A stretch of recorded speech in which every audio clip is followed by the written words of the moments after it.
বিসমিল্লাহির রহমানির রহিম। আসসালামু আলাইকুম সুপ্রিয় শিক্ষার্থী, ঢাকা কলেজ কর্তৃক আয়োজিত অনলাইন ক্লাসে তোমাদেরকে আমি স্বাগত জানাচ্ছি।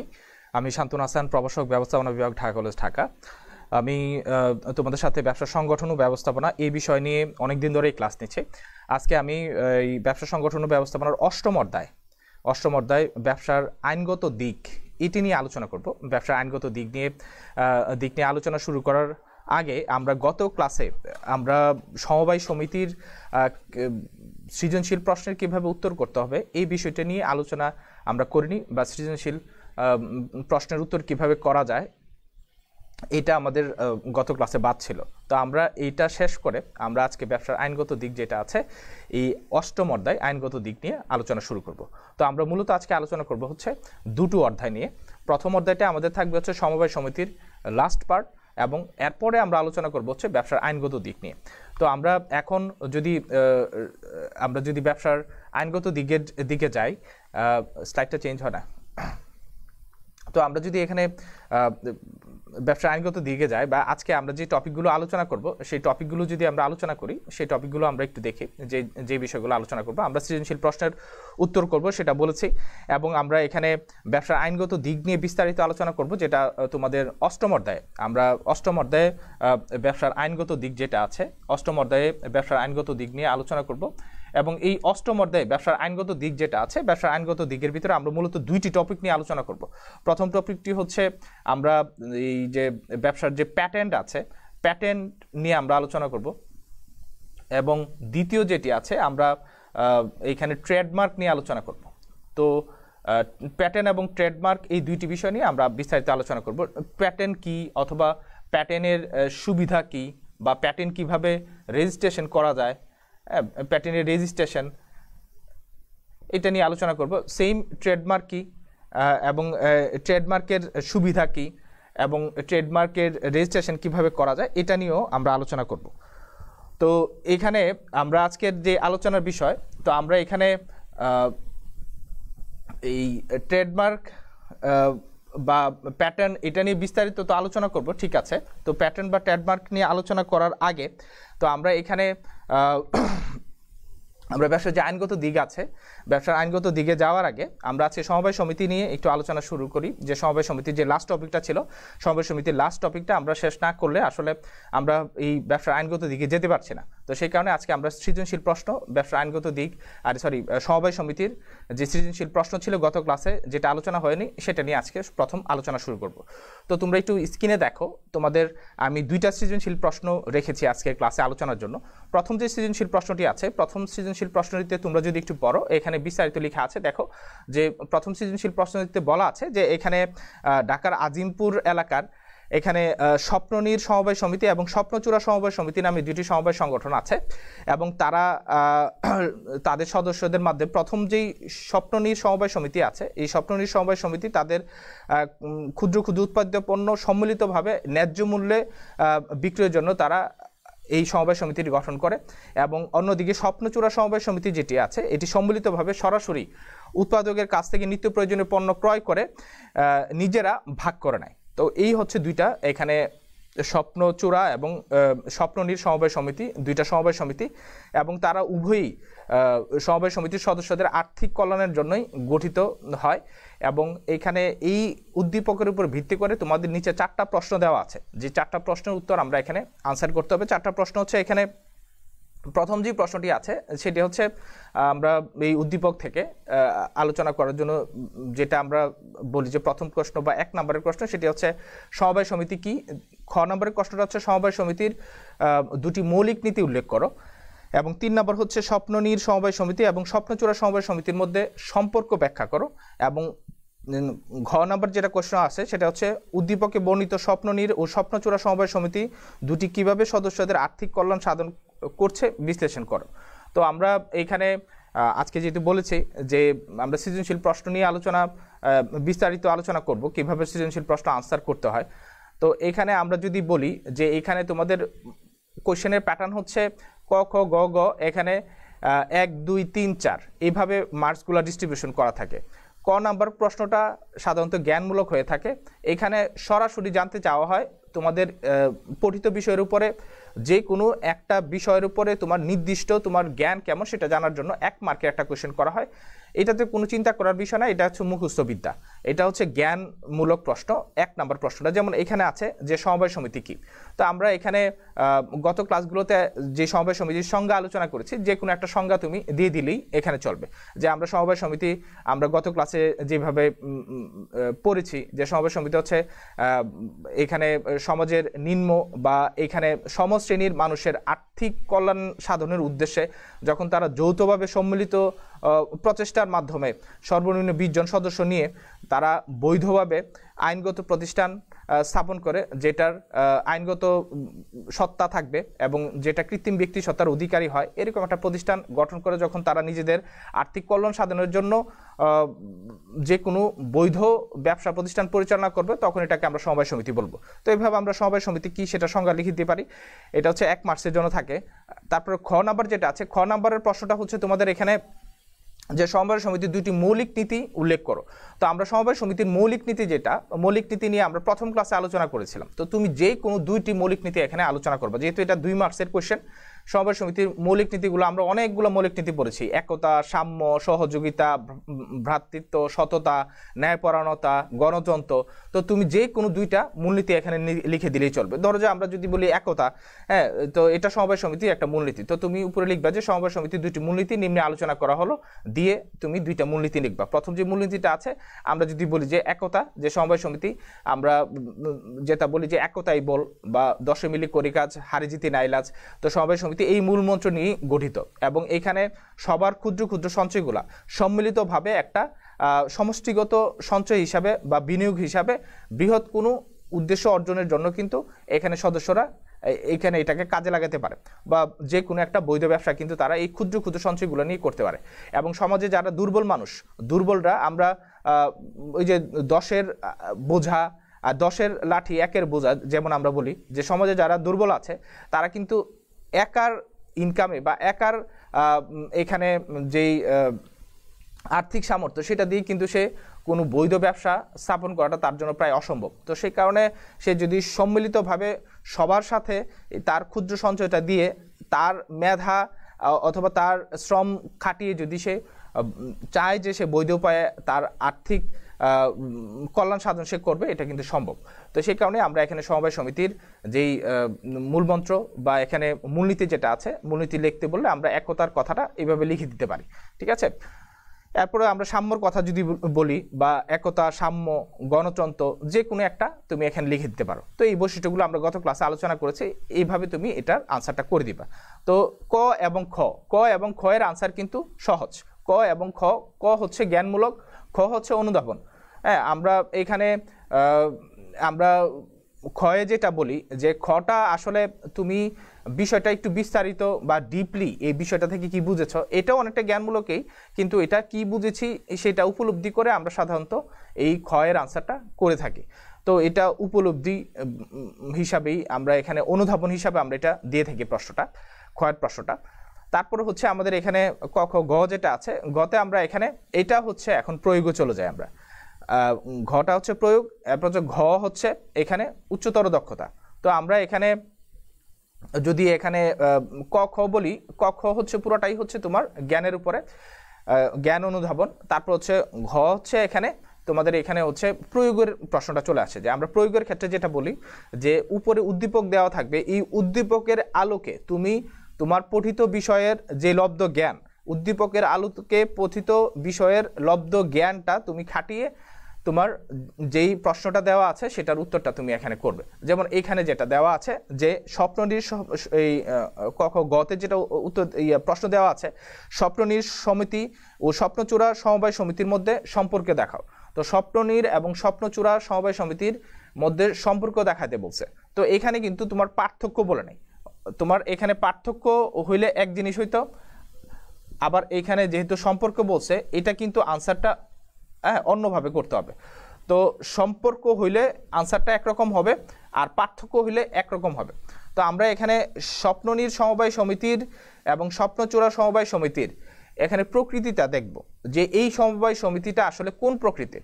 তো আমরা এখানে প্রকৃতি দেখে আমি এদের সম্পর্কটা বুঝে ফেলতে পারবো, ঠিক আছে, অথবা প্রকৃতিটা দেখে আমি এদের পার্থক্যটাও বুঝে ফেলতে পারবো। তো এখানে সমবায় সমিতির আমরা এখানে সম্পর্ক বলছি, তো সেই কারণে আমরা সম্পর্কটা যদি বলি, তো এইখানে স্বপ্ননীড় সমবায় সমিতি এবং স্বপ্নচূড়া সমবায় সমিতি এটা কোন ক্যাটাগরির সমবায় সমিতি এটা আগে তোমাকে বলতে হবে, এখানে আনসারে উল্লেখ করতে হবে স্পেসিফিকভাবে, না হলে কিন্তু তুমি ভালো মার্কস পাবা না। এভারেজ আলোচনা করলে এখানে হবে না যে এদের মধ্যে সম্পর্ক আছে, এরা সমবায় সমিতি, দুইটাই সমবায় সমিতি, হ্যাঁ, তো এইভাবে লিখলে কিন্তু আনসার পাওয়া যাবে না। তো স্পেসিফিক এখানে বলতে হবে যে স্বপ্নচূড়া সমবায় সমিতি কোন ধরনের সমবায় সমিতি, এখানে স্বপ্ননীড় সমবায় সমিতি কোন ধরনের সমবায় সমিতি। তো এখানে স্বপ্ননীড় সমবায় সমিতি যেটা আছে, এখানে উদ্দীপকে বলা আছে যে স্বপ্ননীড় সমবায় সমিতির সদস্যরা তাদের ক্ষুদ্র ক্ষুদ্র উৎপাদিত পণ্য সম্মিলিতভাবে ন্যায্য মূল্যে বিক্রির জন্য সমবায় সমিতিটা তারা গঠন করেছে। তো এখানে যেহেতু বিক্রয়ের উদ্দেশ্যে সমবায় সমিতিটা গঠন করেছে এখানে উৎপাদকরা, তো সেই কারণে এটা হবে হচ্ছে বিক্রয় সমবায় সমিতি। আমরা গত ক্লাসে পড়েছি যে উদ্দেশ্যের ভিত্তিতে সমবায় সমিতিটাকে ভাগ করা যায় 6 রকমে। তো ওইখানে ছিল ক্রেতা সমবায় সমিতি, বিক্রেতা সমবায় সমিতি, তো এটা হচ্ছে বিক্রয় সমবায় সমিতি। তো এই বিক্রয় সমবায় সমিতির উদ্দেশ্য আসলে থাকে যে মধ্যস্বত্বভোগী যারা আছে, যারা এখানে দালাল ফরিয়া অথবা এখানে আমরা পাইকার খুচরা ব্যবসায়ীর কথা বলি, তো তারা উৎপাদকের কাছ থেকে খুব কম মূল্যে তারা পণ্যগুলা কিনে এখানে মোটা অঙ্কের মুনাফা যোগ করে এটা ভোক্তাদের কাছে একটা সময়গত গ্যাপ বা উপযোগ তৈরি করে কিন্তু তারা এটা বিক্রি করে। তো এখানে উৎপাদক যারা আছে তারা কিন্তু এটা থেকে বিশেষ কোনো লাভ তারা পায় না। তো সেই কারণেই এখানে উৎপাদক গ্রামের একজন ধরো যে কৃষক, সে এখন ধরো শীতকাল, সে বাঁধাকপি বা ফুলকপি সে উৎপাদন করে, তো এই বাঁধাকপি বা ফুলকপিটা সে এই বিক্রয় করার জন্য এই গ্রাম থেকে ধরো যে গ্রামের মানুষের কাছে বিক্রি করে, সে এটা পুরা তার জমিনে যে বাঁধাকপি বা ফুলকপি হয়েছে সেটা কিন্তু তার প্রফিট উঠাইতে সে পারবে না বা এটা বিক্রি করাও সম্ভব না, সে এটাকে শহরের কোনো জায়গাতে নিয়ে কিন্তু বিক্রি করতে হবে। এখন তার একার পক্ষে এই সবজিগুলা ট্রাক বোঝাই করে শহরে নিয়ে বিক্রি করাটা কিন্তু খুব সমস্যার ব্যাপার। তো এই ক্ষেত্রে যদি এখানে যারা ধরো যে ফুলকপি, টমেটো বা এইখানে যারা বাঁধাকপি, এই শীতকালীন সবজিগুলো যারা চাষ করেছে, তারা যদি এখানে সম্মিলিতভাবে এলাকার যারা আছে 10 জন এখানে বা 20 জন কৃষক যদি সম্মিলিতভাবে তারা একত্রিত হয় এবং তাদের যেই উৎপাদিত এই সবজিগুলো আছে তারা যদি চায় যে একত্রিতভাবে তারা তাদের জমিনের যে সবজিগুলা বিক্রির উপযোগী, তো এই 20 জনের জমিনের সবজিগুলা যাদেরটা ধরো যে আজকেই বিক্রি করা যাবে, এই 20 জনের যার যারটা ধরো যে একজনের হচ্ছে 100টা, একজনের হচ্ছে 200, একজনের 300, একজনের 400, এইভাবে লিখে লিখে যখন তারা দেখলো যে এখানে প্রায় 1-1.5 হাজার ফুলকপি এবং বাঁধাকপি আছে, তো এইগুলো বিক্রি করা যাবে, তো তারা কিন্তু ওই অনুযায়ী একটা মিনি ভ্যান বা ট্রাক ভাড়া করে কিন্তু এটা শহরে নিয়ে আসতে পারে এবং শহরে নিয়ে এসে কিন্তু তারা এটা খুব ভালো দামে যে কোনো একটা নির্দিষ্ট জায়গাতে বিক্রি করতে পারে। তো এই ক্ষেত্রে দেখা যাবে যে তারা পাইকার বা খুচরা ব্যবসায়ী বা মধ্যস্বত্বভোগী যারা আছে, যারা ধরো যে জমিনে যে এই সবজিগুলা কিনে নিয়ে ট্রাকে বোঝাই করে এনে চড়া মূল্যে বাজারে বিক্রি করে, তাদের হাত থেকে কিন্তু বেচে তারা নিজেরাই উৎপাদক সমবায় বিক্রেতা সমবায় সমিতিরা সমবায় সমিতির যারা সদস্য তারা কিন্তু নিজেরাই এই জিনিসটা তারা একত্রিত করে নিজেরাই বাজারে নিয়ে নিজেরাই যে কোনো একটা জায়গাতে বা যে কোনো একটা নির্দিষ্ট দোকান ভাড়া নিয়ে কিন্তু এগুলা বিক্রি করে তাদের মুনাফাটা উঠায় নিয়ে আসতে পারে এবং তারা সবাই এটা দিয়ে বেনিফিটেড হবে। যেইটা তারা ধরো যে গ্রামে গঞ্জের হাট বাজারে বিক্রি করলে যে ফুলকপিটা তারা 5 টাকা বা 10 টাকা দিয়ে বিক্রি করবে, এটা কিন্তু ঢাকা শহরে বা জেলা শহরগুলোতে নিয়ে আসলে সে কিন্তু এটা 20 টাকা বা 25 টাকা দিয়ে বিক্রি করতে পারবে, এতে কিন্তু তার 10 টাকা এখানে প্রফিট মার্জিন অ্যাড হচ্ছে। তো এখানে সে ট্রান্সপোর্টেশন ভাড়াটা অ্যাড করে ধরো যে প্রত্যেকটা ফুলকপির জন্য 2 টাকাও যদি খরচ হয়, তাহলে দেখা যাবে যে সে যেটা গ্রামে বিক্রি করতে পারতো 10 টাকা, এটা যদি শহরে বিক্রি করে সে 20 টাকা, তাহলে কিন্তু সে তার এখানে অতিরিক্ত 8 টাকা সে প্রত্যেকটা ফুলকপি থেকে সে পাচ্ছে। তো এইভাবে যদি সে 1000 ফুলকপি থেকে 8 টাকা করে পায়, সে কিন্তু 8000 টাকা এখানে বেনিফিটেড হচ্ছে। তো এইভাবেই বিক্রেতা সমবায় সমিতি গঠন করলে কিন্তু যারা ক্ষুদ্র ক্ষুদ্র উৎপাদক আছে তারা কিন্তু সম্মিলিতভাবে বেনিফিটেড হতে পারে। তো সেই কারণেই এখানে স্বপ্ননীড় সমবায় সমিতি যেটা আছে, স্বপ্ননীড় সমবায় সমিতির উদ্দেশ্য ছিল যে তারা বিক্রয় সমবায় সমিতি গঠন করে তাদের এই সদস্যদের কল্যাণ সাধন করবে। তো সেই কারণে তুমি স্বপ্ননীড় সমবায় সমিতির এই কাঠামোটা আগে লিখতে হবে যে স্বপ্ননীড় সমবায় সমিতিটা হচ্ছে বিক্রয় সমবায় সমিতি। এরপরে তুমি আমি যা বললাম এইগুলো একটু লিখে দিলা এক্সাম্পল হিসাবে। এরপরে তুমি আটবা হচ্ছে সম্পর্ক স্থাপন করতে গেলে এখন তোমার বুঝতে হবে যে স্বপ্নচোরা সমবায় সমিতিটা কোন ধরনের। তো এখানে স্বপ্নচোরা সমবায় সমিতিটার এখানে উদ্দীপকে যেটা বলা আছে যে স্বপ্নচোরা সমবায় সমিতি সদস্যরা সম্মিলিতভাবে সরাসরি উৎপাদকের কাছ থেকে নিত্য প্রয়োজনীয় পণ্য ক্রয় করে নিজেরা ভাগ করে নেয়। তো এখানে নিজেরা ভাগ করে নেয় বলা আছে এবং উৎপাদকের কাছ থেকে তারা জিনিসটা কিনে আনে, তার মানে এটা হচ্ছে ক্রয় সমবায় সমিতি। তো এখানে যারা গ্রামের কৃষক আছে তারা তাদের প্রয়োজন অনুযায়ী কৃষি পণ্য অথবা ক্ষুদ্র কুটির শিল্পের যারা উৎপাদক আছে তাদের প্রয়োজনীয় যে নিত্য প্রয়োজনীয় পণ্যগুলা সেগুলা কিন্তু সে আলাদা আলাদাভাবে যদি সে বাজার থেকে কিনতে যায়, তো তোমরা জানো যে একটা জিনিস খুচরা কিনতে গেলে যে দাম পড়বে সেটা যদি পাইকারি কিনো সেটা কিন্তু তার চেয়ে কম দাম পড়ে। তো সেই কারণেই ক্রেতা সমবায় সমিতির মূল উদ্দেশ্য থাকে যে সদস্যদের যে প্রয়োজন সেই প্রয়োজন অনুযায়ী সম্মিলিতভাবে তারা এই প্রয়োজনটা নির্ধারণ করে যে কতটুকু পরিমাণ পণ্য তাদের লাগবে, সেটা তারা পাইকারিভাবে উৎপাদকের কাছ থেকে কিন্তু তারা এটা কিনে নিয়ে আসতে পারে। তো এই উৎপাদকের কাছ থেকে যখন তারা এটা হিউজ পরিমাণে কিনে আনতে পারে তখন কিন্তু তাদের উৎপাদন খরচটা কমে যায় বা এখানে ক্রয় খরচটা কমে যায়। তো এই ক্রয়কৃত পণ্যটা তারা সস্তাতে যখন উৎপাদকের কাছ থেকে সরাসরি কিনে নিয়ে আসে তখন তারা পাইকার বা খুচরা ব্যবসায়ীদের যে লাভটা সেটা কিন্তু তারা এখানে এড়াইতে পারে। তো সেই কারণে তারা এখানে স্বল্প মূল্যে তাদের নিত্য প্রয়োজনীয় যে দ্রব্যগুলা যেটা তাদের কৃষিকাজে অথবা ক্ষুদ্র কুটির শিল্পের ক্ষেত্রে প্রয়োজন সেই দ্রব্যগুলা কিন্তু তারা ন্যায্য মূল্যে পেয়ে যাচ্ছে। তো এই কারণেই এখানে ক্রয় সমবায় সমিতিটা গঠন করা হয়। তো এই স্বপ্নচূড়া সমবায় সমিতিটা হচ্ছে বিক্রয় সমবায় সমিতি, আর এখানে স্বপ্ননীড় সমবায় সমিতিটা হচ্ছে এটা হচ্ছে ক্রয় সমবায় সমিতি। তো এই দুইটার ভিতরে সম্পর্ক হচ্ছে দুইটাই কিন্তু এখানে উৎপাদকের স্বার্থ এখানে রক্ষার জন্যই গঠিত সমবায় সমিতি। যারা ক্ষুদ্র ক্ষুদ্র উৎপাদক আছে, যারা এখানে কৃষক আছে অথবা যারা এখানে কুটির শিল্পের উৎপাদক আছে, তো তাদের স্বার্থ রক্ষার জন্যই কিন্তু এই সমবায় সমিতিটা গঠিত হয়। তো এই সম্পর্কটা হচ্ছে এই জায়গাতে দুইটাই হচ্ছে এখানে সমবায় সমিতি যেটা উৎপাদকের স্বার্থ রক্ষার জন্য গঠিত, যেখানে একটাতে বিক্রয় সমবায় সমিতিতে উৎপাদিত জিনিস বিক্রি করার জন্য সমিতিটা গঠন করা হয়েছে, আর পরেরটাতে এখানে উৎপাদনের জন্য প্রয়োজনীয় জিনিসটা স্বল্প মূল্যে ক্রয়ের জন্য ক্রয় সমবায় সমিতিটা গঠন করা হয়। তো এইভাবেই এখানে সম্পর্কটা তোমার বিশ্লেষণ করতে হবে। তো বিশ্লেষণ করে লিখলে তুমি এখানে 3 মার্কস পাবা। এরপর হচ্ছে আমরা এটাকে বলে হচ্ছে আমরা প্রয়োগ। আমরা ঘতে এসে আমরা পাই হচ্ছে প্রয়োগ। এটা হচ্ছে প্রায়োগিক প্রশ্ন। তুমি প্র্যাকটিক্যালি তোমার এখানে উদ্দীপক যেটা দেওয়া আছে এবং তুমি যেটা তোমার লব্ধ জ্ঞান বই থেকে তুমি যেটা শিখেছো সেটা মিলায়ে তোমার এখানে আনসারটা করা লাগবে। এটা হচ্ছে প্রয়োগ।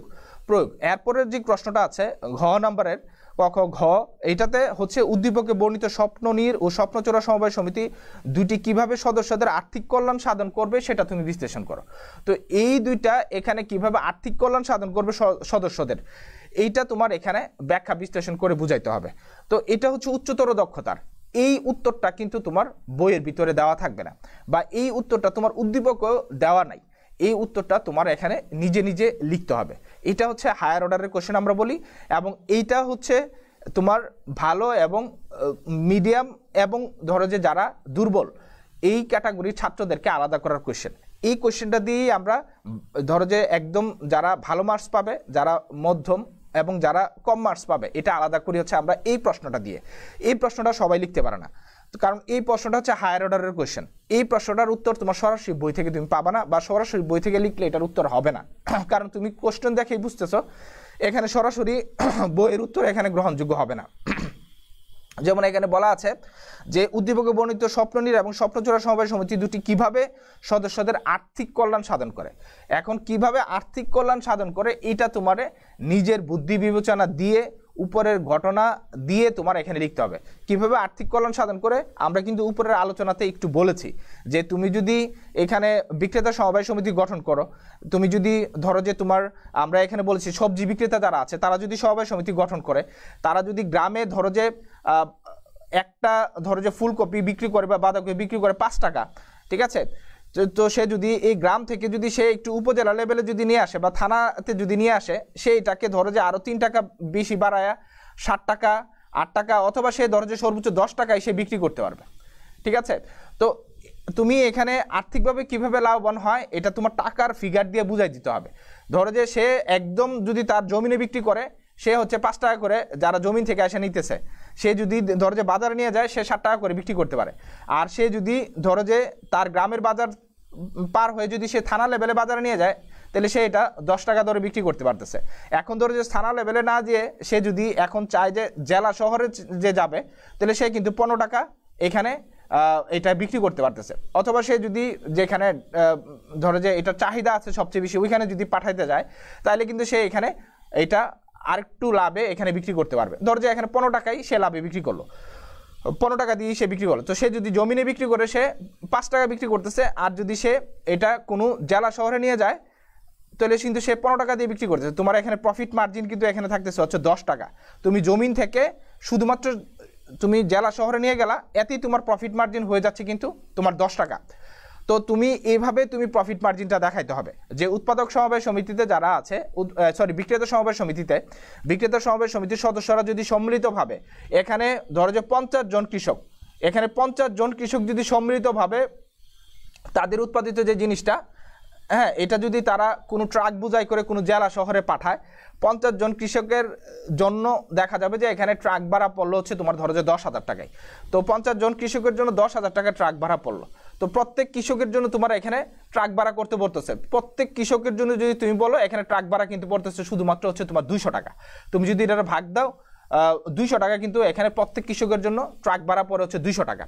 তো 50 জন কৃষক একসাথে যদি ট্রাক ভাড়া করে তাহলে তার পড়তেছে হচ্ছে এখানে সর্বমোট 10,000 টাকা। আর তার প্রত্যেকের ট্রাক ভাড়া পড়তেছে হচ্ছে 200 টাকা করে।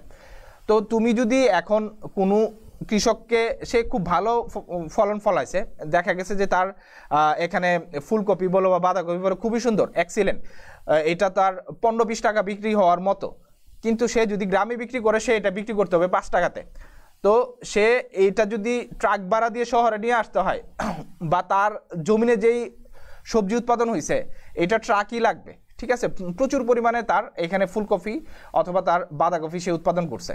তো এগুলো যেহেতু ওয়েটও বেশি, একটাই তোমার 3-4 কেজি হয়, তাহলে সেই ক্ষেত্রে কিন্তু সে এগুলো ট্রাক ছাড়া বা ছাড়া জেলা শহরে আনতে পারবে না। তো সেই ক্ষেত্রে তারা এখানে ট্রাক ভাড়া দিয়ে ধরো যে 10,000 টাকা ট্রাক ভাড়া দিয়ে সে একার পক্ষে 10,000 টাকা ট্রাক ভাড়া দিয়ে সে যদি এই সবজিগুলো বাজারে নিয়েও যায় তাহলে কিন্তু তার বেশি লাভ হবে না। কারণ এখানে সে একা যদি 10,000 টাকা ট্রাক ভাড়া দিয়ে নেয়, ধরো যে সে ফুলকপি বিক্রি করে তার লাভ হইলো এখানে 12,000 টাকা, আর এখানে তার ট্রাক ভাড়াই চলে যাবে 10,000 টাকা।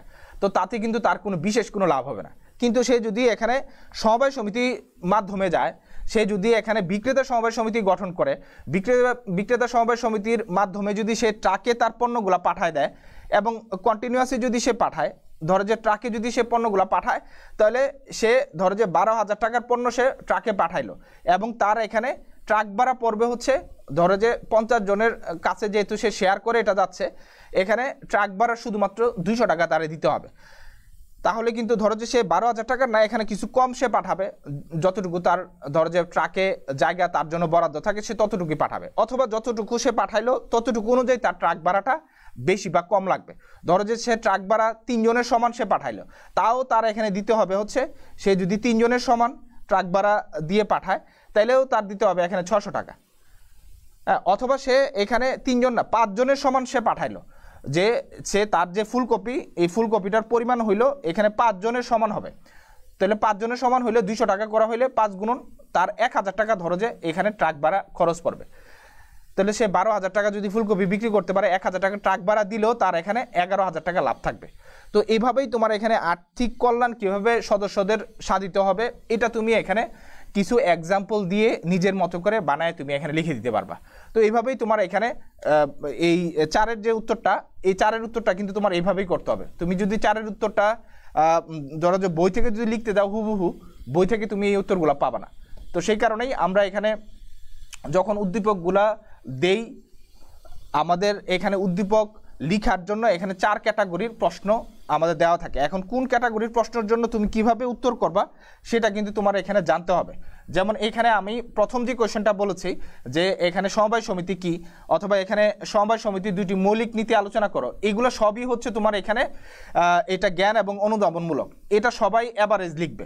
এরপরে যখন আমরা ক খ ঘতে চলে আসছি যে স্বপ্ননীড় এবং স্বপ্নচূড়া সমবায় সমিতির সব সম্পর্ক দেখাও, এটাতে কিন্তু তোমার এখানে প্রয়োগ চলে আসছে। এটা এখানে তোমার সাথে অন্যের উত্তর এখানে মিলবে না, এখানেই পার্থক্য শুরু হবে। এরপরে যখন আমরা আরও হায়ার অর্ডারে গেলাম, 4 নাম্বার স্টেজে যখন গেলাম, 4 নাম্বার স্টেজে কিন্তু আমরা এখানে বলতেছি যে এটা কিভাবে সদস্যদের আর্থিক কল্যাণ সাধন করবে। এটা কিন্তু একেবারেই তোমার উত্তরটা ডিফারেন্ট হবে। আমি যেভাবে বলছি তুমি এভাবে লিখবা কেন, তুমি নিজের মতো করে কিভাবে আর্থিক কল্যাণ সাধন করা যায় তুমি ওইটা নিজে ধরো যে আরও সুন্দরভাবে আমার চেয়েও ভালো তুমি লিখতে পারবা। তো এইভাবেই তুমি যখন আনসারগুলো করবা ভালো মার্কস পাবা। তো এই ছিল আমাদের প্রথম সৃজনশীল প্রশ্ন সমবায় সমিতির উপরে। আমরা দ্বিতীয় সৃজনশীল প্রশ্ন যেটা আছে সেটাতে এখন চলে যাব। দুইটা সৃজনশীল প্রশ্ন এখানে রেখেছি এই কারণ একটা দিয়ে তোমার সবগুলো কোয়েশ্চেন কভার করা যাবে না, একটা দিয়ে তোমার সব দক্ষতাও যাচাই করা যাবে না।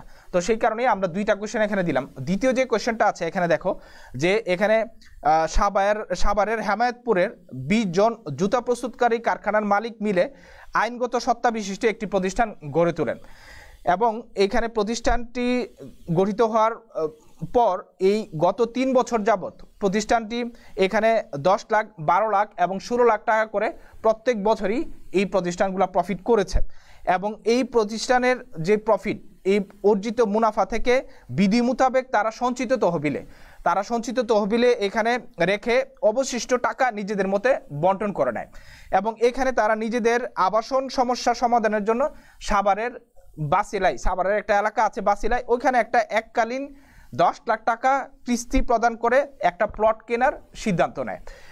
তো এইখানে এই হচ্ছে তোমার উদ্দীপকে বর্ণিত ঘটনা। তো ঘটনাতে উদ্দীপকে যেটা বলা আছে যে এখানে যে সাভারে এখানে যদি চামড়া কারখানা ওইখানে চলে গেছে, ধরো যে ওইখানে জুতা প্রস্তুত কোম্পানি গঠিত হবে, তো এখানে এরকম 20টা জুতা প্রস্তুতকারী কোম্পানি মিলে তারা একটা সমবায় সমিতি গঠন করলো।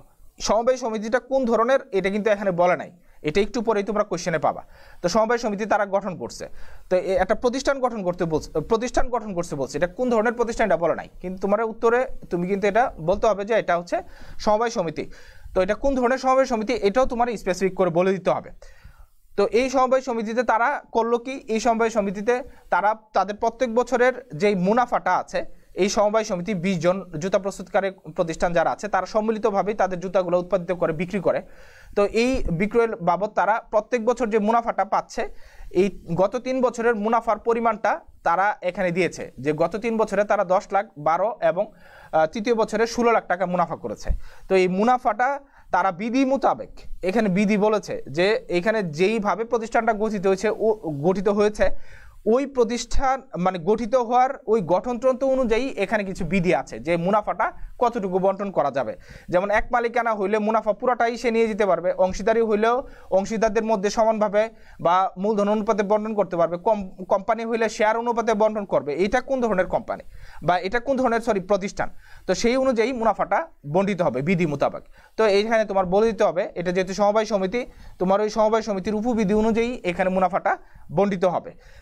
এরপরে এখানে তোমার আরেকটা মানে বলা আছে যে তারা মানে তাদের যে গঠনের যেই উদ্দেশ্যটা ছিল, তারা সম্মিলিতভাবে জুতা প্রস্তুতকারী প্রতিষ্ঠান যারা আছে তারা এই সমবায় সমিতিটা গঠন করেছে।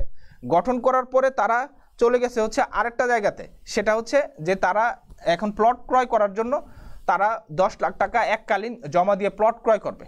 তো ওইখানে ওইটা ধরো যে তাদের করা সম্ভব কিনা ওই এরিয়াটাও তোমার এখানে আলোচনাতে আসবে। তো এই কারণে আমরা এখন ধরো যে উদ্দীপকের আলোকে কি প্রশ্ন দেওয়া আছে সেগুলোতে একটু আলোচনাতে যাই। প্রথম যে প্রশ্নটা দেওয়া আছে যে সমবায় সমিতির উপবিধি কি, এটা হচ্ছে 1 নম্বরের প্রশ্ন, এটা হচ্ছে জ্ঞানমূলক, তুমি লিখে ফেলতে পারবা। 2 নম্বর হচ্ছে ব্যবসায়ের আইনগত সত্তা কেন প্রয়োজন ব্যাখ্যা করো, এটা হচ্ছে অনুধাবন।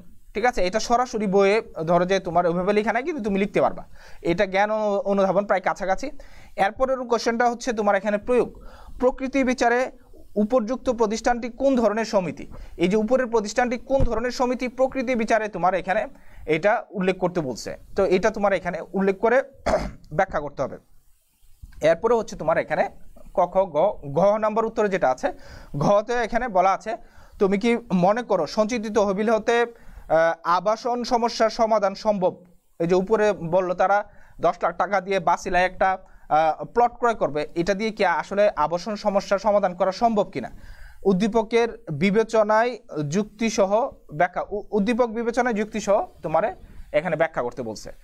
তো এখানে সঞ্চিত তহবিল থেকে আবাসন সমস্যা সমাধান সম্ভব কিনা এটা উল্লেখ করেছি, সঞ্চিত তহবিলের কথা বলে দিছে। তো আমরা যেহেতু সমবায় সমিতি নিয়ে আলোচনা করতেছি, এটা বোঝাই যাচ্ছে এটা সমবায় সমিতি, প্রতিষ্ঠানটি হচ্ছে সমবায় সমিতি। এখন কোন ধরনের সমবায় সমিতি এটা আমরা 3 নম্বরে আনসার করব। তার আগে আমরা সিরিয়ালি আসি। তো এখানে সমবায় সমিতির উপবিধি কি? তো সমবায় সমিতি আমরা বলি যে সমবায় সমিতির গঠন, পরিচালনা, নিয়ন্ত্রণ এবং সমবায় সমিতির আমরা উদ্দেশ্য অথবা নাম বা সমবায় সমিতি কেন গঠিত হয়েছে, তো এই সব বিষয় নিয়ে বা সমবায় সমিতির প্রকৃতি কি, সদস্যদের সংখ্যা কত, সদস্যদের এখানে পেশা কি, এগুলো সব কিছু নিয়ে যখন সমবায় সমিতির মানে এখানে পরিচালনা সংক্রান্ত, গঠন সংক্রান্ত, নিয়ন্ত্রণ সংক্রান্ত সব কিছু নিয়ে যেখানে বলা আছে বা আলোচনা করা আছে, সেই জায়গাটাকে কিন্তু আমরা বলি হচ্ছে সমবায় সমিতির উপবিধি। সমবায় সমিতির উপবিধিতেই মূলত সমবায় সমিতির এখানে গঠন, পরিচালনা, নিয়ন্ত্রণ সংক্রান্ত সব কিছু লেখা থাকে। তো এখানে সমবায় সমিতির উপবিধি কি তুমি এইভাবে বলে দিতে পারো যে সমবায় সমিতির উপবিধি হচ্ছে সমবায় সমিতির গঠনতন্ত্র বা এখানে সমবায় সমিতির পরিচালনা সংক্রান্ত দলিল, যেখানে সবকিছু এখানে লিপিবদ্ধ থাকে। এই অনুযায়ী সমবায় সমিতি গঠিত, পরিচালিত ও নিয়ন্ত্রিত হয়। তারপরে হচ্ছে তোমার এখানে খ নম্বরে যেটা আছে যে আইনগত সত্তা কেন প্রয়োজন, ব্যাখ্যা করো। তো এটা কিন্তু তোমার এখানে ব্যবসার আইনগত সত্তা কেন প্রয়োজন এটা ব্যাখ্যা করতে তোমারে বলছে। তো আমরা জানি যে কোম্পানি এবং সমবায় সমিতি দুইটাই কৃত্রিম ব্যক্তি সত্তার অধিকারী। আইনের বলেই তারা গঠিত হয় এবং আইনের বলে গঠিত হওয়ার কারণেই তারা কৃত্রিম ব্যক্তি সত্তার অধিকারী হয়। মানে ব্যক্তি না হয়েও সে ব্যক্তির মতো সুবিধা বা অধিকার সে খাটাতে পারে, সে নিজের নাম ইউজ করতে পারে, সে নিজের নামে অন্যের সাথে চুক্তিবদ্ধ হইতে পারে, সে ব্যক্তি না হয়েও সে নিজের নামে সে সিল এবং দস্তখত সে ইউজ করতে পারে। তো সেই কারণে এটাকে আমরা বলছি হচ্ছে কৃত্রিম ব্যক্তি সত্তা। এখন ব্যবসা যেহেতু এটা এখানে সমবায় সমিতিটা হচ্ছে কৃত্রিম ব্যক্তি সত্তা, তো এইখানে এই যে আইনগত সত্তা যেটা আছে, আইনের মাধ্যমে যেহেতু এটা সৃষ্টি হচ্ছে, তো সেই কারণে এটা কৃত্রিম ব্যক্তি সত্তা নিয়েই এখানে আইনগত সত্তা এটা তৈরি হয়। মানে এটা আইনের মাধ্যমেই সৃষ্টি এবং আইনের মাধ্যমেই এটাকে বিলোপ সাধন করতে হবে। তো সেই কারণে এখানে আইনগত সত্তা বলতে এখানে আমরা ব্যবসাটার বৈধতাকেও অনেক সময় মিন করি। ব্যবসাটার চিরন্তন স্থায়িত্ব এবং ব্যবসার বৈধতা এই দুইটাই তোমার আইনগত সত্তার মাধ্যমে আসে। তো আইনগত সত্তা ছাড়া বা আইনগতভাবে লিপিবদ্ধ ছাড়া কোনো ব্যবসা পরিচালনা করা যায় না। আমি ধরো যে ব্যবসা সব কিছু ঠিক আছে, কিন্তু আমি যদি কোনো অবৈধ জিনিসের ব্যবসা করি তাহলে কিন্তু সেখানে আমার লাইসেন্স আমি পাবো না বা সেখানে আমাকে লাইসেন্স কেউ দিবে না। ধরো যে তুমি ওষুধ প্রস্তুতকারক প্রতিষ্ঠান, কিন্তু তুমি যদি এখানে লাইসেন্স না নিয়ে ওষুধ প্রস্তুত করো, তোমার ওষুধটা কিন্তু এখানে বাজারে বিক্রি করতে পারবে না, এটা কখনোই সম্ভব না। তো সেই কারণেই তোমার ওষুধটা আসলে জনগণের কাজে আসবে কিনা সেটার বৈধতা বা লাইসেন্সটা দিবে হচ্ছে এখানের যারা নিয়ন্ত্রক সংস্থা আছে তারা কিন্তু এখানে ওষুধের বৈধতাটা দিবে। তো সেই কারণে এখানে তুমি বৈধতা ছাড়া ব্যবসা করতে পারবে না। তো এই বৈধতাটা দেওয়া হয় হচ্ছে আইনগত সত্তার মাধ্যমে। তো এই কারণে এখানে আইনগত সত্তা কেন প্রয়োজন এখানে বলা আছে, বা তুমি এইভাবে ব্যাখ্যা করতে পারবা। তো এইভাবে তখন ব্যাখ্যা করে দিলেই তোমার আনসারটা হয়ে যাবে। এরপরে হচ্ছে তোমার 3 নাম্বার ঘ যেটা আনসার, ঘতে আমার এখানে আনসার প্রশ্নটা হচ্ছে যে প্রকৃতির বিচারে উপযুক্ত প্রতিষ্ঠানটি কোন ধরনের সমিতি ব্যাখ্যা করো। তো প্রকৃতির বিচারে এই প্রতিষ্ঠানটি আসলে কোন ধরনের সমিতি এটা তোমাকে ব্যাখ্যা করতে বলছে। তো আমরা যেহেতু এটা সমবায় সমিতি আমরা জানি, তো এটা কোন ধরনের সমিতি এটা তোমাকে স্পেসিফিক বলে দিতে হবে প্রকৃতি বিচারে। তো এখানে বলেছেন যে 20 জন জুতা প্রস্তুতকারী এখানে প্রতিষ্ঠান, তারা এই সমবায় সমিতিটা এখানে গঠন করেছে। তো এটা নেচার অনুযায়ী বোঝা যাচ্ছে এটা উৎপাদক সমবায় সমিতি। ঠিক আছে, তুমি এখানে যদি লিখো যে এটার প্রকৃতি অনুযায়ী, যেহেতু এখানে 20 জন জুতা প্রস্তুতকারী প্রতিষ্ঠান একত্রিত হয়ে সমবায় সমিতিটা গঠন করেছে, সেহেতু এটা আমরা বলতে পারি হচ্ছে এটা উৎপাদক সমবায় সমিতি। ঠিক আছে, তো এই উৎপাদক সমবায় সমিতি তুমি এটা লিখতে পারো। তো এইভাবে উৎপাদক সমবায় সমিতি লিখে তুমি ব্যাখ্যা করে দিবে যে এটা কেন উৎপাদক সমবায় সমিতি। তো উৎপাদক সমবায় সমিতি এই কারণে তুমি এখানে বলবা যে এখানে যেহেতু এখানে 20 জন জুতা প্রস্তুতকারী প্রতিষ্ঠান এখানে সম্মিলিতভাবে তারা সমবায় সমিতিটা গঠন করেছে, এখানে সবাই যেহেতু উৎপাদক, এখানে সদস্যের প্রকৃতি বিবেচনা করে কিন্তু এটা উৎপাদক সমবায় সমিতি হয়। এবং এখানে সবাই যেহেতু উৎপাদনের সাথে জড়িত এবং তারা উৎপাদনের যেই এখানে প্রয়োজনীয় জিনিসগুলা এই সমিতির মাধ্যমে সংগ্রহ করা এবং এখানে উৎপাদিত জিনিসগুলা সে আবার সমিতির মাধ্যমে বিক্রি করার জন্যই এখানে যেহেতু সমিতিটা গঠন করেছে, তো এখানে সদস্যদের প্রকৃতি বিবেচনায় আমরা বলতে পারি যে এটা উৎপাদক সমবায় সমিতি। তো এইভাবে তুমি ব্যাখ্যা বিশ্লেষণ করলে এখানে ঘরের আনসারটা হয়ে যাবে। এরপর হচ্ছে ঘ যদি আমরা আনসার করি, লাস্টে যেটা আছে যে তুমি কি মনে করো যে সঞ্চিত তহবিল হতে আবাসন সমস্যার সমাধান সম্ভব। তো সঞ্চিত তহবিল থেকে আবাসন সমস্যার সমাধান সম্ভব কিনা, তো এটা যদি আমরা আলোচনা করতে যাই, এটা হচ্ছে উচ্চতর দক্ষতার প্রশ্ন। এটা কিন্তু তোমার এখানে লোয়ার অর্ডারের কোনো প্রশ্ন না, এটা হায়ার অর্ডারের প্রশ্ন। তো উচ্চতর দক্ষতার প্রশ্ন হইলে তোমাকে সবসময় মাথায় রাখতে হবে যে এইটার আনসার একটু টেকনিক্যালি তোমাকে করতে হবে এবং টু দ্য পয়েন্ট তোমার এখানে আনসার করলে ভালো মার্কস পাওয়া যাবে। তো এইখানে তুমি কি মনে করো যে সঞ্চিত তহবিল থেকে আবাসন সমস্যার সমাধান সম্ভব। এখানে আবাসন সমস্যা মানে আবাসনের প্লট কেনার জন্য তারা এককালীন 10 লাখ টাকা কিস্তি দিল, কিস্তি দিয়ে প্লট কেনার জন্য তারা চিন্তা করতেছে, দেয় নাই এখনো, চিন্তা করতেছে তারা সাভারের বাসিলাতে তারা 10 লাখ টাকা দিয়ে একটা প্লট তারা কিনবে। তো এখন এই যে প্লটটা কিনবে, তারা এটা কিনবে হচ্ছে সঞ্চিত তহবিল থেকে। তো সঞ্চিত তহবিল থেকে তারা এই প্লটের টাকাটা কিন্তু কিনবে। তো আমি যদি সঞ্চিত তহবিল থেকে প্লটের টাকাটা কিনি, তো এখানে সঞ্চিত তহবিল থেকে প্লটের টাকাটা এখানে আসবে। তো আমার এখন জানতে হবে যে আমার এখানে অঙ্কে কি দেওয়া আছে এবং এটা সঞ্চিত তহবিলের সাথে কিভাবে লিঙ্ক করে। অঙ্কে কিন্তু এখানে মুনাফার কথাটা বলা আছে। তো তারা 3 বছরে কত টাকা করে মুনাফা করেছে সেটা বলা আছে এবং সমবায় সমিতি মুনাফার কত অংশ তোমার বাধ্যতামূলকভাবে সঞ্চিত তহবিলে জমা রাখতে হয়। সমবায় সমিতির মুনাফার কত অংশ বাধ্যতামূলকভাবে তোমার সঞ্চিত তহবিলে জমা রাখবে সেটা কিন্তু তোমার এখানে জানতে হবে, নাইলে কিন্তু তুমি এভারেজ আনসার করলে এটার কোনো ভালো মার্কস তুমি এখানে পাবে না। তো মুনাফার কত অংশ সমবায় সমিতির সদস্যদের বাধ্যতামূলকভাবে বা সমিতিকে বাধ্যতামূলকভাবে সঞ্চিত তহবিলে জমা রাখতে হয়, মুনাফার কত অংশ সেটা তোমার এখানে জানতে হবে। তো আমরা বলেছি গত ক্লাসগুলোতে যে মুনাফার সর্বনিম্ন 15% তোমার এখানে সঞ্চিত তহবিলে অবশ্যই রাখতে হয়। মুনাফার সর্বনিম্ন 15% সঞ্চিত তহবিলে অবশ্যই জমা রাখতে হয়। আর এখানে যদি তুমি এখানে সর্বনিম্ন আর সর্বোচ্চ তোমার ধরো যে 25% পর্যন্ত এখানে তুমি সঞ্চিত তহবিলে জমা রাখতে পারবে এবং সর্বোচ্চ তুমি 75% মুনাফা, সর্বোচ্চ 75% মুনাফার অংশ তুমি সদস্যদের মধ্যে বন্টিত করতে পারবা। 75% মুনাফা তুমি সদস্যদের মধ্যে বন্টিত করতে পারবা। 25% সর্বোচ্চ 75% তুমি সদস্যদের মধ্যে বন্টন করতে পারবা। মুনাফার সর্বোচ্চ 75% সদস্যদের মধ্যে বন্টন করা যাবে সমিতির। তাহলে তোমার এখানে কিন্তু তুমি 25% কিন্তু তুমি বিধি অনুযায়ী সমবায় সমিতির বিধি অনুযায়ী কিন্তু তুমি এখানে 25% মুনাফা অটোমেটিকই তুমি সঞ্চিত তহবিলে স্থানান্তর করে দিতে পারতেছো। তো সঞ্চিত তহবিলে তুমি স্থানান্তর করতে পারতেছো কত? 25%। তো মুনাফার কত অংশ তুমি সঞ্চিত তহবিলে স্থানান্তর করতেছো? আমরা এখানে 25% এটা এখান থেকে বুঝে গেলাম। তো আমরা যদি মুনাফার 25% যদি সঞ্চিত তহবিলে জমা রাখি, এখানে যারা ধরো যে সমিতিটা যারা গঠন করেছে উৎপাদক সমবায় সমিতি, তারা সর্বোচ্চ 75% পর্যন্ত মুনাফা নিজেদের মধ্যে ডিস্ট্রিবিউশন করে নিতে পারবে। তো প্রথম বছর মুনাফা হয়ে যাচ্ছে 10 লাখ টাকা। 10 লাখ টাকার এখানে 25% তাহলে তারা সঞ্চিত তহবিলে ট্রান্সফার করে দিবে।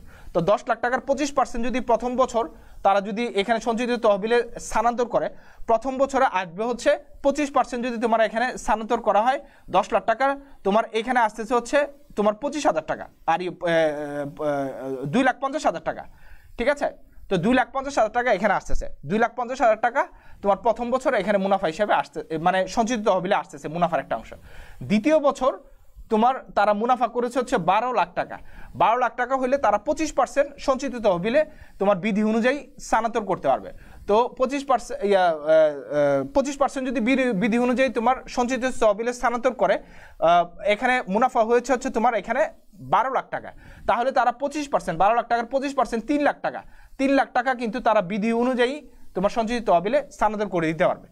এরপরে তৃতীয় বছর তাদের মুনাফা হয়েছে হচ্ছে বলা আছে এখানে 16 লাখ টাকা।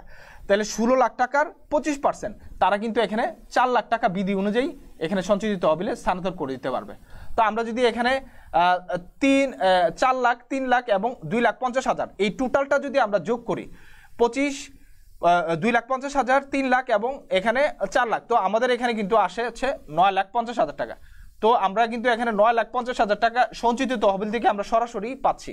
তো তারা যদি এককালীন কিস্তিতে 10 লাখ টাকা পরিশোধ করে, যদি তারা ওই সাভারের বাসিলাতে যদি তারা বাসিলার এই জায়গাটা যদি তারা এককালীন 10 লাখ টাকা কিস্তি দিয়ে রাখতে চায়, তারা কিন্তু এখানে চাইলেই পারবে, কারণ তাদের এখানে সঞ্চিত তহবিলে 3 বছরই 9,50,000 টাকা কিন্তু এখানে জমা হয়ে গেছে। তো এই সঞ্চিত তহবিলের 9,50,000 টাকা যেহেতু তারা 3 বছরেই মুনাফার 25% করে কেটে বিধি মোতাবেকই তারা এখানে রাখতে পারবে, তারা কিন্তু এখানে আবাসন সমস্যার সমাধান করার জন্য যদি চায় 10 লাখ টাকা সঞ্চিত তহবিল থেকে দিয়ে জায়গাটা রাখতে, তারা কিন্তু এটা পারবে। তো এইভাবেই আমরা এখানে সঞ্চিত তহবিল থেকে আসলে এখানে আবাসন সমস্যার সমাধান করা সম্ভব কিনা এই প্রশ্নটার উত্তর যখন তুমি দিতে যাবা, এইভাবে তোমার কিন্তু একটি ব্যাখ্যা বিশ্লেষণ করে তোমার হায়ার অর্ডারে কিন্তু প্রশ্নটা বুঝাই দিতে হবে। তুমি যদি এইভাবে ব্যাখ্যা বিশ্লেষণ না করো তাহলে কিন্তু তোমাকে এখানে ভালো মার্কস দেওয়া হবে না। তো সেই কারণেই আমরা যখন প্রশ্নগুলা উত্তর করব, সৃজনশীল প্রশ্ন যখন উত্তর করব, আমার হায়ার অর্ডারের যখন প্রশ্ন থাকবে, হায়ার অর্ডারের প্রশ্নের ক্ষেত্রে আমার সবসময় মনে রাখতে হবে যে হায়ার অর্ডারের প্রশ্নগুলো আমার নর্মালি আমি যেভাবে বই থেকে পড়ছি সেভাবে উত্তর করলে হবে না। বইয়ের লব্ধ জ্ঞান এবং আমার এখানে প্রশ্নের যে উদ্দীপক, সেই উদ্দীপক অনুযায়ী আমার এখানে আনসারটা করতে হবে, আদারওয়াইজ কিন্তু এখানে তুমি ভালো মার্কস পাবা না। তো এইভাবেই আমরা ধরো যে এখানে এই সমবায় সমিতির যেই প্রশ্নগুলো আছে, সমবায় সমিতির প্রশ্নগুলোর উত্তর কিন্তু আমরা এইভাবেই করতে পারি। তো আমরা এখানে সমবায় সমিতির সৃজনশীলের প্রশ্ন শেষ আমাদের। এখন আমরা আমাদের যে পরবর্তী অধ্যায়, আমরা পরবর্তী অধ্যায়ে আমরা এখানে চলে যাব। পরবর্তী অধ্যায় যেটা আছে, পরবর্তী অধ্যায়ে আমরা যে বিষয়টা নিয়ে আলোচনা করব সেটা হচ্ছে ব্যবসার আইনগত দিক নিয়ে আমরা আলোচনা করব। আমাদের পরের অধ্যায় হচ্ছে ব্যবসার আইনগত দিক। আমরা চলে যাব হচ্ছে আমাদের অষ্টম অধ্যায়। আমরা অষ্টম অধ্যায়ে আলোচনা করবো হচ্ছে ব্যবসার আইনগত দিক। আজকে সৃজনশীল প্রশ্নটা অনেক ডিটেলস পড়ানো হয়ে গেছে। তো সৃজনশীল প্রশ্নটা আসলে তোমরা তো উত্তরই করবা সৃজনশীল। এখন যদি সৃজনশীল প্রশ্নটা আসলে ডিটেলস না আলোচনা করি তাহলে দেখা যাবে যে অনেকেই এখানে, সবাই তোমরা ভালো স্টুডেন্ট, অনেকেই দেখা যাবে যে এটা নিয়ে কনফিউশনে থাকবা যে স্যার সৃজনশীল প্রশ্নটা আসলে কিভাবে উত্তর করা যায়, এটা ডিটেলস অনেকেরই জানার থাকে। তো সেই কারণে আজকে ডিটেলস আলোচনা করে দিলাম। তো আমরা এরপরের যে টপিকটা আছে, এরপরের টপিকটাতে আলোচনাতে চলে যাব। এরপরের টপিকটা হচ্ছে আমাদের এখানে ব্যবসার আইনগত দিক। এটা তোমাদের অষ্টম অধ্যায়ে আছে। তো আমি তোমাদেরকে জোর সংখ্যক তোমাদের যেই অধ্যায়গুলো আছে, তোমাদের জোর সংখ্যক অধ্যায়গুলো আমি তোমাদেরকে পড়াচ্ছি। তো সেই কারণেই জোর সংখ্যক অধ্যায়গুলোতে আমি যাচ্ছি। সমবায় সমিতি ছিল ষষ্ঠ অধ্যায়, এখন আমি আলোচনা করবো হচ্ছে অষ্টম অধ্যায়। অষ্টম অধ্যায় হচ্ছে তোমাদের এখানে ব্যবসার আইনগত দিক। তো আমরা ব্যবসার আইনগত দিক বলতে আসলে এখানে যে জিনিসগুলো বলি যে ব্যবসা করতে গেলে কোনোভাবে কিন্তু ব্যবসায়ীদেরকে আইনের আশ্রয় নিতে হবে, অথবা আইন ছাড়া এখানে ব্যবসা গঠন করা যাবে না, অথবা আইন ছাড়া ব্যবসা এখানে পরিচালনাও করা যাবে না। ব্যবসার প্রত্যেকটা ক্ষেত্রেই তোমার এখানে আইনের প্রয়োগ আছে। তো সেই কারণে ব্যবসার আইনগত দিকগুলা না জেনে তুমি কখনোই ভালো ব্যবসায়ী হতে পারবে না। তো সেই কারণে আমরা অ্যাজ এ বিজনেস স্টুডেন্টস আমাদেরকে অবশ্যই জানতে হবে যে ব্যবসার আইনগত দিক কোনগুলা, এবং এখানে আইনগত দিকের ভিতরে অনেকগুলো খুঁটিনাটি বিষয় আছে, সেই বিষয়গুলো আমরা এখানে আলোচনা করব। তো এখানে আসো আমরা ওই বিষয়গুলোতে যাওয়ার আগে ব্যবসার আইনগত দিকটা কি সেটা একটু বুঝি। তো এখানে ব্যবসার আইনগত দিক বলতে আমরা এখানে ব্যবসার যেসব নিয়মকানুন বা আইন কানুন ব্যবসাটাকে প্রত্যক্ষ বা পরোক্ষভাবে প্রভাবিত করে, সেসব নিয়মকানুন অথবা বিধিনিষেধ বা রুলস রেগুলেশনগুলোকেই আমরা এখানে ব্যবসার আইনগত দিক বলে থাকি। এবং এখানে ব্যবসার আইনগত দিকের ক্ষেত্রে আমরা দেখে থাকি যে ব্যবসাটা কন্টিনিউয়াসলি এসব নিয়ম কানুন বা রুলস রেগুলেশন মেনেই ব্যবসাটা গঠিত, পরিচালিত ও নিয়ন্ত্রিত হয়। যেমন আমরা ব্যবসা গঠন করতে গেলে প্রথমেই আমাদের আইনের আশ্রয় নিতে হয়, সেটা হচ্ছে আমার ব্যবসাটাকে বৈধতা দেওয়ার জন্য বা আইনগত সত্তা পাওয়ার জন্য আমার ব্যবসাটাকে আসলে লাইসেন্স করা নিতে হয়। তো প্রথমে আমাকে ট্রেড লাইসেন্স সংগ্রহ করতে হয়। অ্যাজ এ বিজনেসম্যান আমার অবশ্যই এখানে ট্রেড লাইসেন্স লাগবে। তো আমি ট্রেড লাইসেন্স ছাড়া ব্যবসা করতে পারবো না। তো ট্রেড লাইসেন্স আমার হাতে চলে আসলে আমার পরবর্তীতে আমি ট্রেড লাইসেন্সের উপরে ভিত্তি করে আমি ব্যবসাটা কন্টিনিউ করছি। তো আমার এখানে প্রত্যেক বছরই আমার আয় ব্যয়ের হিসাব, আমার এখানে ফাইন্যান্সিয়াল স্টেটমেন্টের মাধ্যমে আমার আয় ব্যয় দ্যাট মিনস আমার নিট মুনাফা বা ক্ষতি এবং সম্পত্তি এবং দায়ের বিবরণটা কিন্তু আমার কন্টিনিউয়াস জানানো লাগে।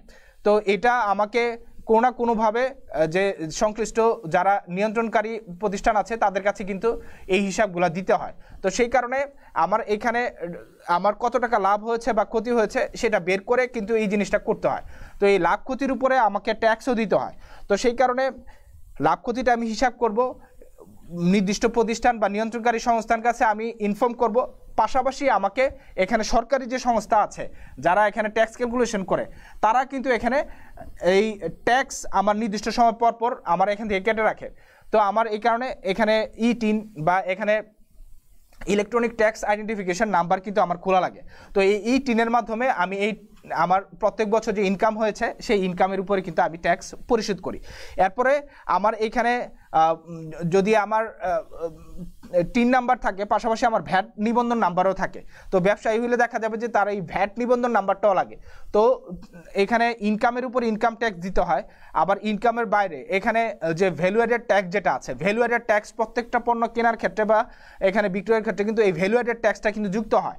তো এই ভ্যালু অ্যাডেড ট্যাক্সটাও আমার দেওয়া লাগে। তো এইভাবেই আমার ব্যবসার আইনগত দিকের ক্ষেত্রে কিন্তু আমার এখানে ট্রেড লাইসেন্স সংগ্রহ করা অথবা আমার ট্যাক্স দেওয়া অথবা আমার ভ্যাট পরিশোধ করা এই জিনিসগুলো কিন্তু আমার কন্টিনিউয়াসলি লাগে।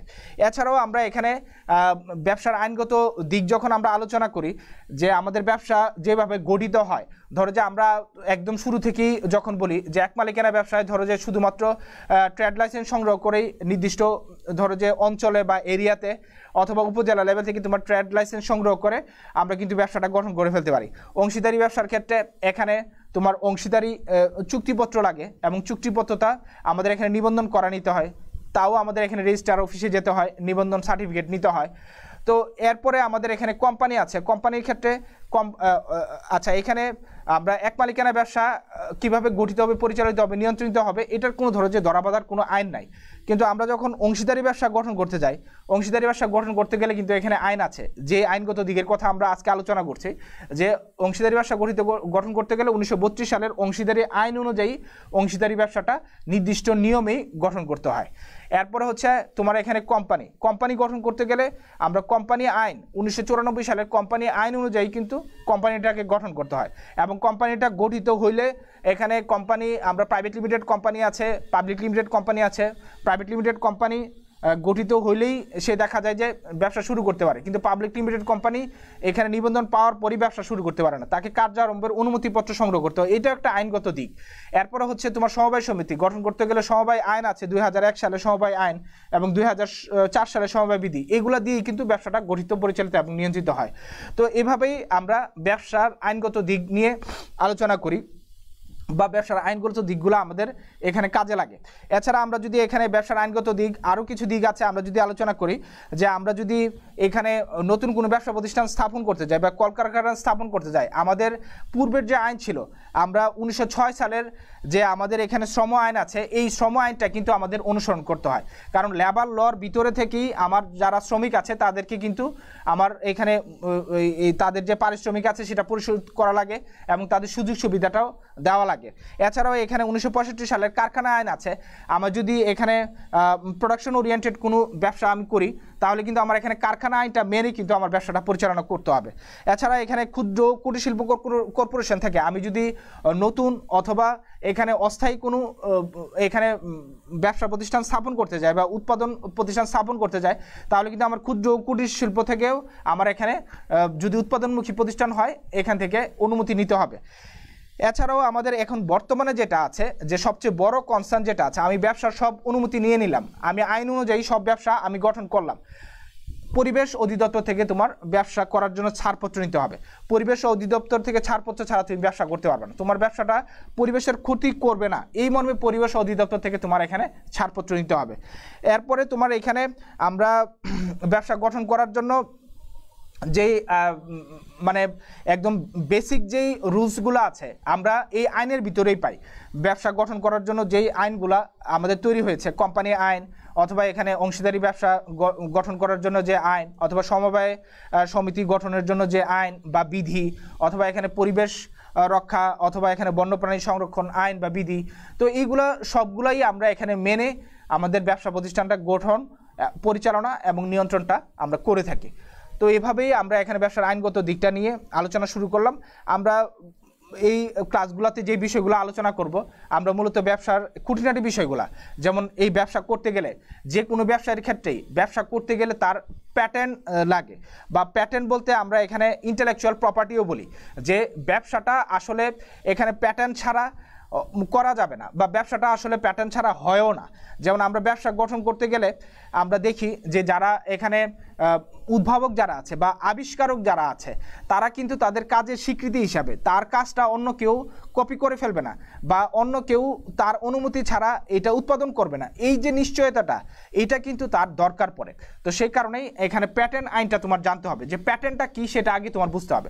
তো এখানে প্যাটার্ন বলতে আমরা এটাকে বলি হচ্ছে, প্যাটার্ন হচ্ছে লিগ্যাল সার্টিফিকেট, যেটার মাধ্যমে যারা উৎপাদক আছে তাদেরকে সাধারণত এখানে অধিকার দেওয়া হয়, প্রোটেকশনের অধিকার তারা এখানে পায়, এবং এই 20 বছর তারা এখানে এই ব্যবসাটা সে যে জিনিসটা উদ্ভাবন করেছে, এই উদ্ভাবিত পণ্যটা সে 20 বছর সে ব্যবহার করতে পারবে।